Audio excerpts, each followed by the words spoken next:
Hello, everybody, and welcome to DCM Doritos Connections and Mountain Dew, your favorite local video game talk show. I am your host, Howard Miller. I'm your co-host, David Scrivani. And today we have a new segment to introduce into the DCM cinematic universe called Roaring Retrospective, where we ask our in-house retro expert his thoughts and reviews on classic gaming staples. And speaking of our host, we have our best friend, podcast extraordinaire, future top-tier director, and retro game aficionado, Cecil the Lion. How's it going, buddy? How's it going, Howard?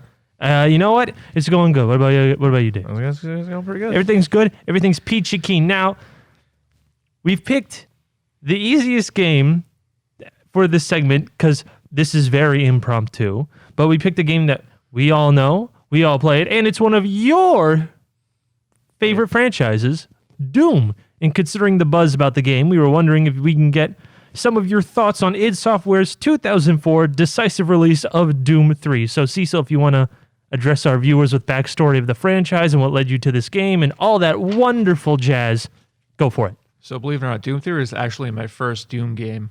It was that was the popped cherry for Doom. It was Doom 3. It was the turning point. Because back then, Doom 1 and 2 were in DOS only. So around early 2000s, Halo kind of took the spotlight. Then when Doom 4 came back, I'm like, whoa, what is Doom? And my older brother who did play Doom 1 and 2 back in the day on the PlayStation, ironically, he's like, oh, dude, it's about how they opened a gate to hell. I was pretty much sold instantly in the concept. So it was opening a gate to hell? Yeah, that's how That's we what drew pitched you me. to it. Okay. Yeah.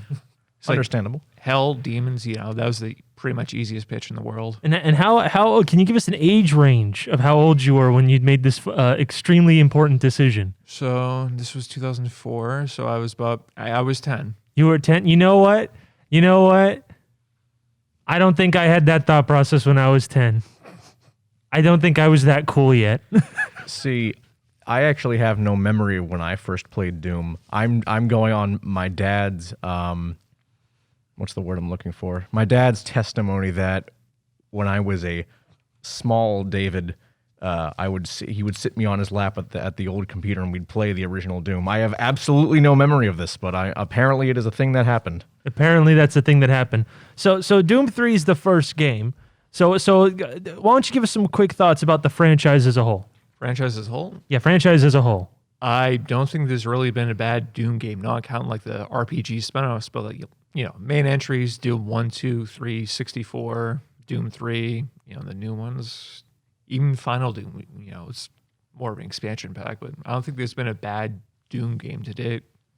So can you give us let's see if you can go for like a good 5 minutes, your review and thoughts of Doom 3. Explain it to people in a nice way because we're a game show that explains it to the common man. I think what we should do first is, because Doom 3 is such a different experience from the rest of the series, I think we should have him explain that first. Okay. Before he goes into his critical thoughts. Okay, yeah. Pretty much every other Doom game, you run at like 100 miles per hour, shooting demons, finding the key card and exit. Doom 3 is more slower. It's more like almost like a movie, but think of like an early 2000s shooter, how it's more paced like Half-Life, level by level. And one of the most controversial features was it was dark and you had a flashlight, but no duct tape to your gun. So you had to choose between your gun or your flashlight, which, when I was a kid, I didn't mind it because I'm like, oh, look at all the cool graphics. It's, it really shows off the light. But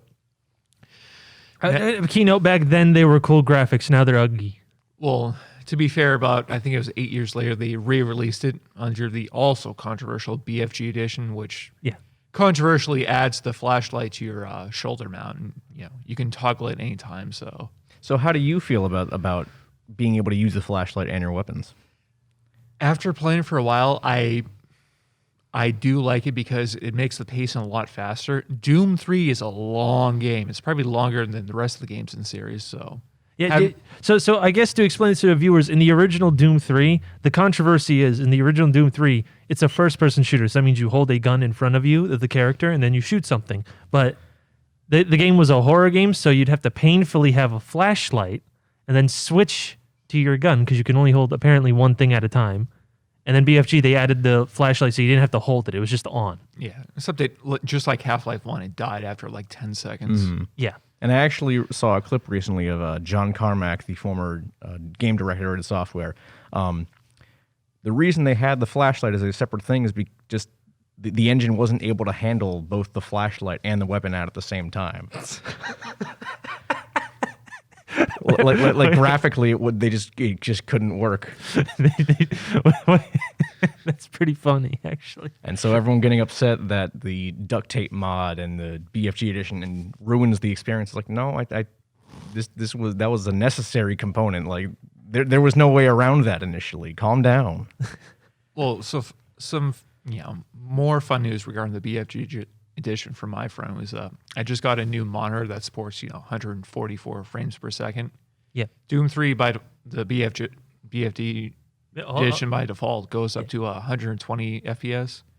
So it's the first time playing 120 FPS, and my PC's old, and it still managed to run the BFG edition at 120. I was like, holy shit, this is really nice. It feels more like an arcade game, which is good. That nice arcade smoothness. Okay. So now we have I think now is time that you should just review and give total thoughts about Doom 3. Just long, rambly, say everything you want in your head right now as it goes, and we are so going to gaslight you throughout the whole process. Go for it. So my review of Doom 3, I give it like a 8.5 out of 10. It's it's a very good sized campaign. It's not short. People say it's 10 hours. I think, if you play like an actual game, take 20 hours. For a shooter, that's really long. There's plenty of stuff to explore. They have audio logs where you can, get more about the backstory. It's a nice way to extend the story without getting in the way. It's very... Other than that, pretty much every copy of Doom 3 now comes with the expansion pack and its mini expansion pack. So, yeah, you get plenty of content. It's open source just like the rest of it games up until Rage. So, plenty of mods. You got the Dark mod, which pretty much turns into, Thief 1. So, there's plenty of other mods out there, too. How do you feel about the expansions? I thought the Resurrection Evil, I liked it more because they brought back the double barrel shotgun. A lot of people seem to like Resurrection of Evil more than the base campaign, myself included. And they have I don't want to say a rip off the gravity gun, but they have like a gravity device. Now allegedly it was in development at the same time as Half-Life 2 and they had to cut it, so it's one of those they both happen at the same time kind of inventions, but what are your thoughts on the award-winning The Lost Levels? Lost Levels? Yeah. It's a nice little 4 hours. It's weird. It takes place during Doom, like regular Doom 3, but they add all the expansion stuff into it. They explain it away, but literally in Lost Missions, you have the gravity gun and the double barrel. I'm like, okay, it kind of breaks the story, but you know what? I like it. It does feel like an expansion pack. Now, what are your thoughts on all the numerous multiplayer modes? Are you a real man who plays Doom 3 multiplayer? Or are you an absolute beta? I missed out on that train. You missed out on the train. Because they took it out in the re-release editions. It's only in Doom 3 proper, which I don't have because I use GOG only. Wow, you use GOG only. And I think normal Doom 3 is not available on any platforms anymore. You can only get the BFG edition. Wait, is it only BFG edition now? I think it's on Steam though, the regular version. Is it? Okay. All right. So for any folks who are looking for 2004 Doom 3, they have a source port called Doom 3. It's DHEW or something like that. Basically upgrades it to modern operating systems, and you can run the EAX sound mode, which adds pretty much 3 audio. Very essential. Okay. So now, Cecil, yes. Some people, like me, hold the contentious opinion that this game is, quote unquote, trash. Trash. What are your thoughts on me gaslighting you? I think you suck at the game. I suck at the game. Them's fighting words there. You were scared. That's what people say whenever I say Super Mario 64 is not like it hasn't aged well at all. They just say I'm bad at the game. No, I beat the game. I just think it didn't age well. I agree. Yeah. But however, Doom 3 is me in order to keep this meme of me gaslighting Cecil is trash. Any other opinion I said doesn't count. Even me saying it was fine doesn't count anymore. I know why he hates it. He hated the shotgun. A lot of people do. Probably the most controversial part about Doom 3 now is the shotgun. Now, can you explain why that's the most controversial part of Doom 3? So basically, in every other Doom game, the shotgun is pretty much your main weapon. In this game, they changed it so it does horrible damage at long range. So you have to be sitting like 3 feet in front of the person to actually get like a one-hit kill, which it says in the description that it's not useful for long range. So, they explain that away. All right, so now we're going to do something totally random and different. We want you to rank from like S tier to D tier all the mainline Doom games. Now I'll start from order, and you tell it what it is, and you explain why, okay? Yep. All right, so S, A, B, C, D. Doom 1. That's an S. That's an S tier. Now, why is it an S tier? Because it was the first Doom, and the first Doom only had 3 episodes, and it's very, very focused. There's, very excellent use, great, episode 1, you have like the, human environments. Episode 2 is like a hybrid of hell and the human levels, and then 3 is outright hell. So great pacing, And how do you feel about the 4th episode? Fourth episode, sadly, the 4th episode is a C+ tier. Ooh. Wait. So even though it has a C tier thing, it's still S tier?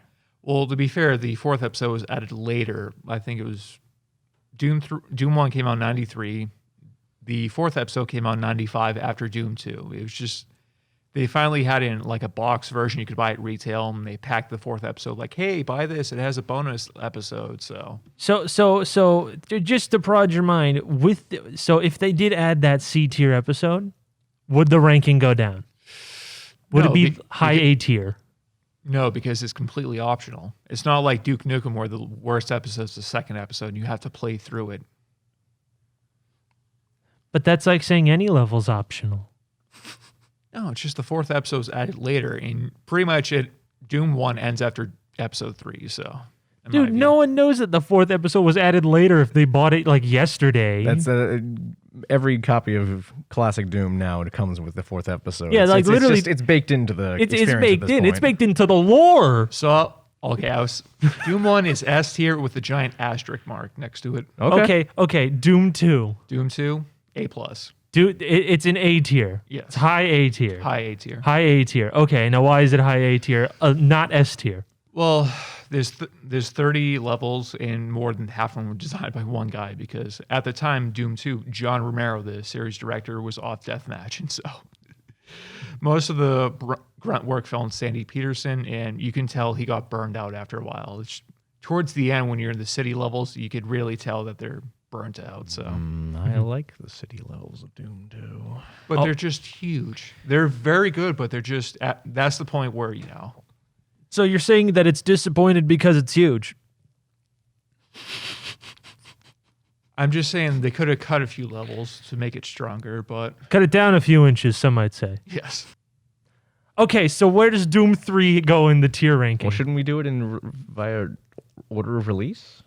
What's the name? Oh, Final Doom. Final Doom. If you like, you can split it up between Plutonia Experiment and TNT. If that makes the ranking more easier. Yeah, where's Final Doom in the ranking?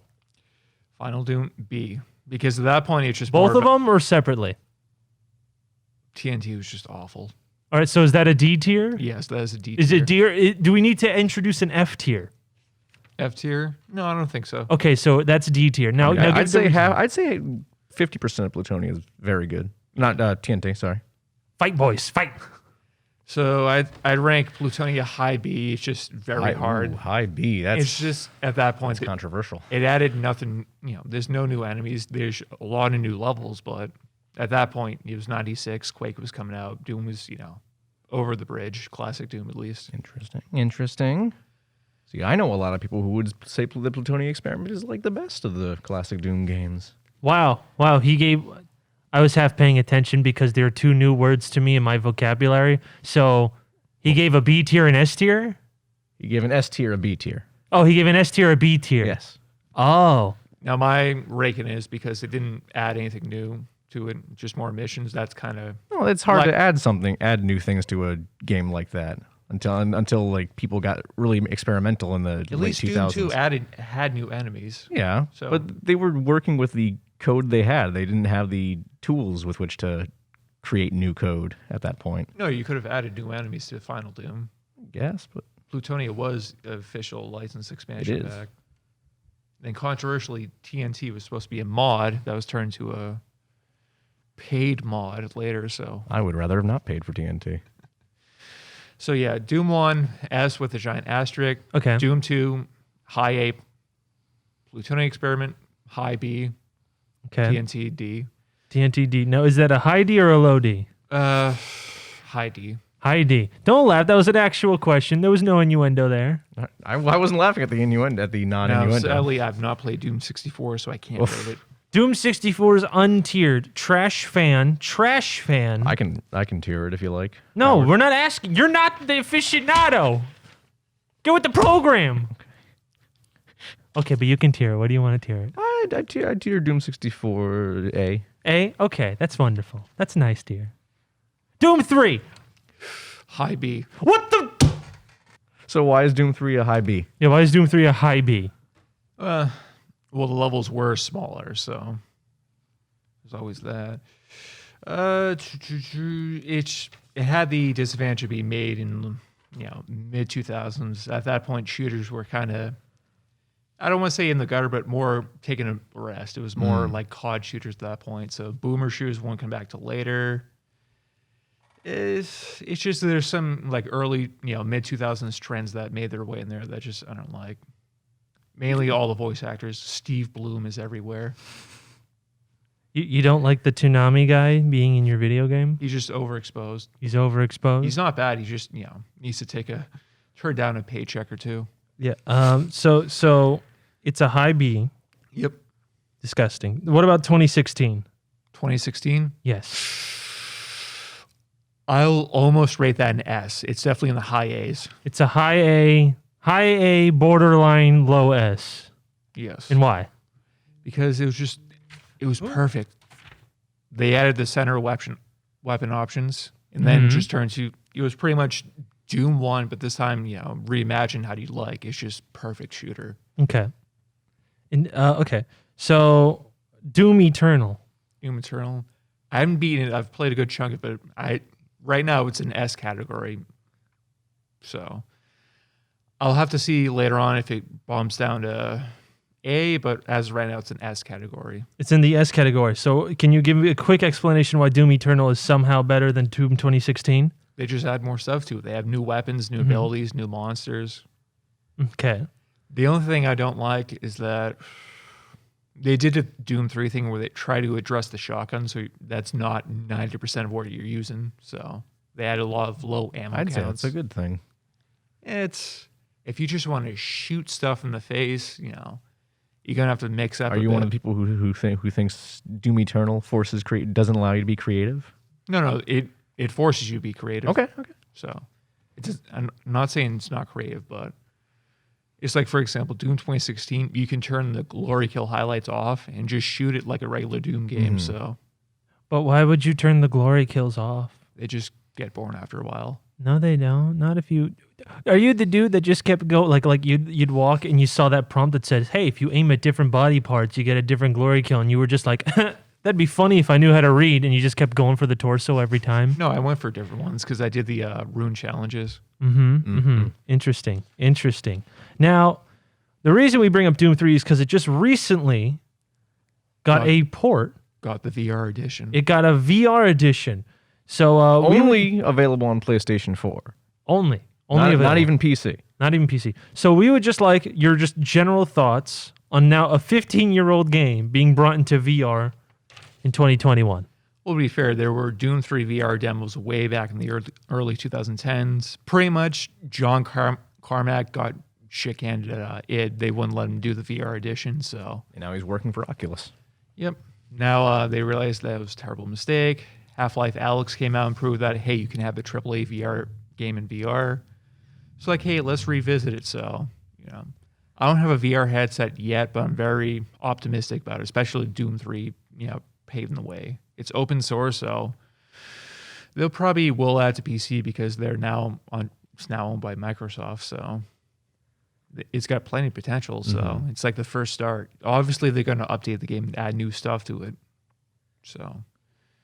All right, so those are your thoughts. So I went out of my way and found some reviews of Doom 3 VR, and I found a lot of them are mixed. So I brought the most scathing reviews to get your reaction of it. Okay? Is that okay with you? Yeah. Okay. So here's one from IGN. I'll just give the verdict because reading is stupid. Basically, the big tagline, the big moral that they want is Doom 3's strafe-heavy movement is natural in 2D, but absolutely nauseating in VR. Strafe? I mean, the whole point is you can peek around corners in VR, so I guess, IGN, they have not exactly the best gamers on the planet. They can't beat Cuphead. Yeah, They can't beat the tutorial of Cuphead. A PSVR adaptation of a classic as highly esteemed as Doom 3 sounds great in concept, but this port is hurt by its stubborn adherence to the original. It refuses to rebalance its keyboard and gamepad-friendly demon slaying for motion controls, while also adding very little outside of frights that demand you to experience its world in a virtual reality. While a few of its slower, tenser moments do highlight some of VR's charm, they feel almost coincidental when you then are forced to strafe around in intense 360-degree firefights that don't feel very good while locked into a forward-facing PSVR headset. He's probably talking about later on when you have to fight some of the bigger monsters. Mm-hmm. That part, I remember after you escape Hell in Doom 3, that's when they really dial up the action. That's when it feels like Doom 1 and 2. So does the footage look nauseating, or like what's going on there? it depends who's playing it. Like I saw footage of some people and they were whipping their head around like this. I'm like, ooh, how can you do that? And other people, being very modest, they'll, slow turn in. So, like I said, it just came out. They'll obviously have patches to address some of the stuff. So, until I actually play Doom 3 VR for myself, I can't really give it a verdict. So we just got one last review. Now, this is from an actual website that all they do is just VR stuff, right? It's called Upload VR. Yep. Okay. And they hated it, right? Well, they didn't hate it. The IGN review is more scathing. They gave it a 2 out of 5 stars. IGN? No. Upload VR. did. Upload? IGN didn't really give it a score. Really? Yeah. So basically, I'll just do their verdict because we're kind of going on time here. But their tagline is Doom 3 VR Edition, a serviceable port of a game never intended for VR. It came out 15 years before like VR was mainstream. So, But do you think that they could have done something better to make it more immersive? yeah, because I was watching footage and the PDA that you get in the game is not like retrofitted for VR. It's just, the screen. Yeah. Actually, dude, they have pros and cons bullet points. What a savior. Okay. Pros: full Doom 3 experience with 15 plus hours of gameplay. Some encounters feel creepier in VR, and firing a shotgun with PSVR aim controller feels great. Negatives: PC shooter gameplay doesn't play to VR's strength. World scaling feels off, making you seem kind of giant, and it doesn't measure up to some of the PC/Quest mods of the same game. Well, they've had Doom 3 VR mods for a while, so it's like I said, give it time. They will officially port it to PC. I know that, and because it's open source, can't wait to see all the crazy stuff people come up with for it. Okay. And that's all you have to say? Do you have anything left? Nope. Okay. And that is our wrap for this segment. If you like this segment, make sure you comment down below or just drop a like at the very low cost of $0, 0 cents. FREE free, baby. Cecil will be back in 1 month. What? 1 month. Yeah, 1 month. Cecil will be back in a month with another episode of Roaring Retrospective with a new game to take a dissective look at it. Make sure you follow us on YouTube, or you can follow our Twitter at DCM Game Show. And Cecil, please tell us all of your links to your projects. You can follow my channel on BCD YouTube.